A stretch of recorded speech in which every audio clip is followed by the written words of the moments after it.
Quand j'avais 8 ans, j'étais amoureux de Palutena quand je la voyais dans les cinématiques de Super Smash Bros Brawl, voilà. Mais j'étais pas le seul. Sur les forums, il y a des gens qui étaient ou qui sont encore attirés par des personnages de jeux vidéo. Alors on se demande comment ça se fait, si c'est grave de vouloir vivre une idylle amoureuse avec quelqu'un d'irréel qu'on ne rencontrera jamais.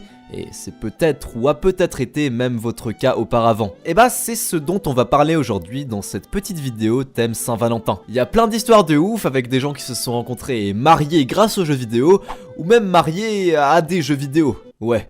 Se mettre en couple grâce aux jeux vidéo. Le club pingouin c'était cool, on zonait, on sortait en boîte entre potes, on avait des animaux de compagnie qu'on emmenait à la pizzeria, et les plus filous d'entre nous allaient draguer des pingouins de type féminin, si vous voyez ce que je veux dire. Bah moi j'avoue quand j'étais au primaire je le faisais aussi, sur le compte de ma grande sœur quand elle avait le dos tourné parce que j'avais pas le droit d'avoir mon propre compte. Et d'ailleurs j'espère qu'elle regardera pas cette vidéo parce que si ça se trouve je parlais avec des vieux pervers qui s'appelaient Emily 2002 depuis son compte. Bon bah au-delà de ça, la fermeture du club pingouin en 2017 a réellement brisé des couples si je puis dire. Je suis tombé sur cette histoire qui est racontée par un ami du personnage principal. L'histoire d'un jeune garçon, Elimac 2000, qui partageait le compte club pingouin de sa meilleure amie du collège et qui s'était fait ensemble le pingouin le plus stylé du serveur en payant pour près de 200 $ d'abonnement et de vêtements classe pour être le plus cool de la banquise. Il rencontre et flirte avec d'autres gens sur le jeu. Comme il ne peut jouer que 30 minutes par jour sur l'ordinateur familial, chaque relation est très éphémère. Ils discutent, se disent des mots d'amour de quand on a 10 ans,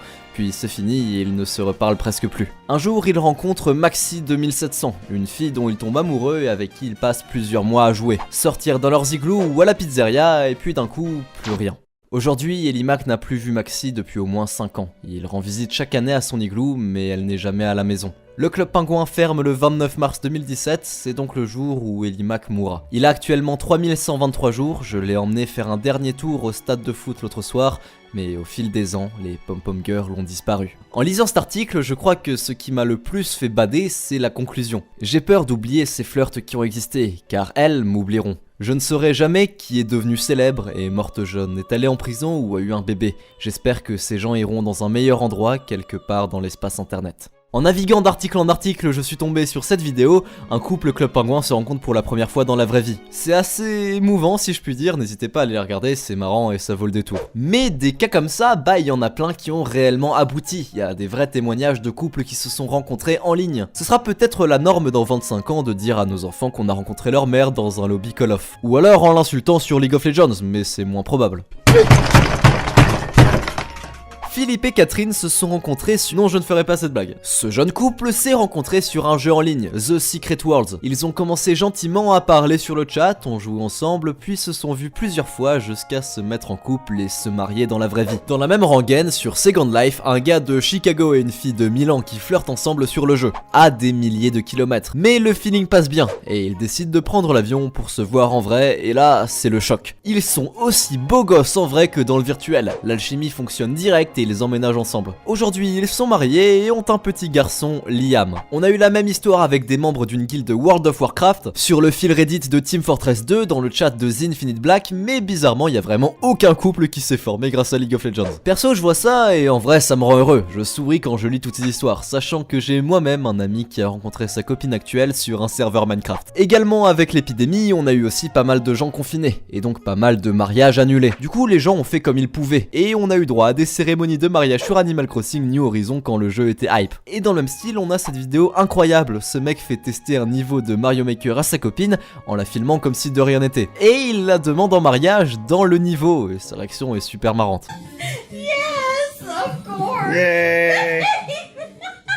Tiens d'ailleurs, en parlant de mariage, l'homme qui s'est marié a un hologramme. Ce mec est marié à Hatsune Miku. Bon, qu'est-ce que c'est que ça encore? Kondo, un japonais directeur d'une école. Non, sérieusement, ce mec est vraiment directeur d'école? Passons. Le mec est marié à Hatsune Miku, une IA, / personnage de jeu vidéo, / animatronique, / ce que vous voulez. Il s'est marié, il a eu une vraie cérémonie devant ses proches, et elle a dit oui. Enfin, évidemment, elle a été programmée pour. et ça lui a coûté presque 20 000 $. Alors comment se passe la relation d'un digisexuel? Oui, c'est le mot qu'il faut employer. Bah pas grand chose en fait, sa femme vit dans une sorte de machine à café ambulante et toutes ses interactions romantiques sont écrites à l'avance. Et c'est comme ça au quotidien. Pourquoi avoir fait ça? Eh bien, deux raisons. Déjà, il kiffe Hatsune Miku, mais surtout, il a toujours eu des ruptures très difficiles, et les femmes de la vraie vie l'avaient quasiment traumatisé. Bon, je sais pas vraiment ce que vous en pensez, de mon côté j'aime pas juger, donc je peux pas dire que c'est forcément malsain. Je pense surtout que comme le dit le gars, ça doit juste être à but thérapeutique. Quand t'as été dégoûté de tes relations, une IA, bah c'est tout de suite plus sûr et stable. Rester un temps avec, bah ça peut peut-être te guérir. Ce qui me rend surtout triste, c'est qu'il a l'air très sincère dans son amour, et qu'il raconte que sa mère le juge très fort et que personne de sa famille n'était présent à la cérémonie. Alors, niveau fidélité, parce que bon, c'est quand même l'argument principal pour se marier avec un robot, bah c'est même pas ouf. L'entreprise qui a créé Hatsune Miku a dû fabriquer 3700 certificats de mariage pour ses fans. Bah du coup, il y a vraiment de la jalousie et ça se clash entre mari de Miku sur les forums. Un truc que j'aurais aimé savoir, c'est comment ça se passe au lit. Bon bah là, j'ai rien trouvé et je me suis senti particulièrement sale de me plonger dans l'intimité d'un japonais et d'avoir ce genre de recherche Google dans mon navigateur pour trouver la réponse. Sachant que Hatsune Miku a 16 ans. Bon bah en réalité, il utilise très probablement une poupée pour adultes quoi. Aussi, on a cette vidéo que je trouve particulièrement gênante de par l'absence de musique et le bruit de fond ambiant.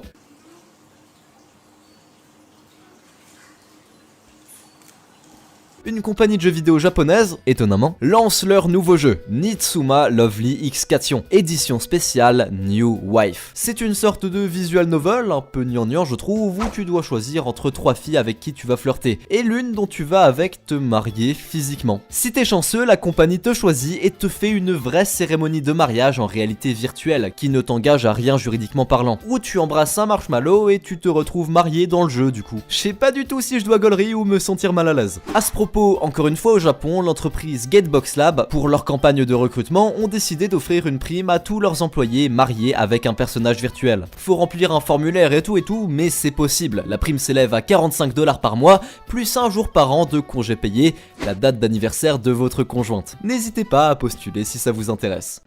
Au final, être amoureux d'un personnage de jeu vidéo, est-ce que c'est grave? C'est beaucoup plus présent qu'on le croit. Au Japon, chez les célibataires de 20 à 30 ans, 15% des hommes et 30% des femmes interrogées sont déjà tombés amoureux d'un personnage fictif virtuel. C'est plus que pour un acteur ou un sportif connu par exemple. C'est déjà un problème lié à leur culture. Là-bas, 3/4 des gens sont vierges jusqu'à 20 ans. Et tu peux même payer pour des câlins. Après j'avoue, c'est moins fréquent, mais il y a aussi la même chose en Occident, hein. Plein de gens sur les forums sont amoureux de personnages virtuels. Il y en a qui le vivent très mal et se posent beaucoup de questions vis-à-vis de ça. Suis-je un malade mental d'aimer tel personnage et comment puis-je me guérir? Dites-vous que j'ai moi-même un ami qui s'est fait quitter à cause de ça. Sa copine était amoureuse d'un personnage de l'Attaque des Titans et c'est même pas une blague. Du coup, quels sont les personnages dont les gens tombent le plus amoureux? Sans surprise, déjà il y a Lara Croft de Tomb Raider, mais aussi et surtout plein de témoignages sur Ellie de The Last of Us qui a 14 ans. C'était ma fille dans un sens, mon amante, et l'amour pour elle que j'ai n'est pas fictif. Peu importe si l'histoire et les personnages le sont, c'est dur de secouer ce sentiment de dépression sans fin après la rencontre, en sachant non seulement à quel point elle est torturée, physiquement et mentalement.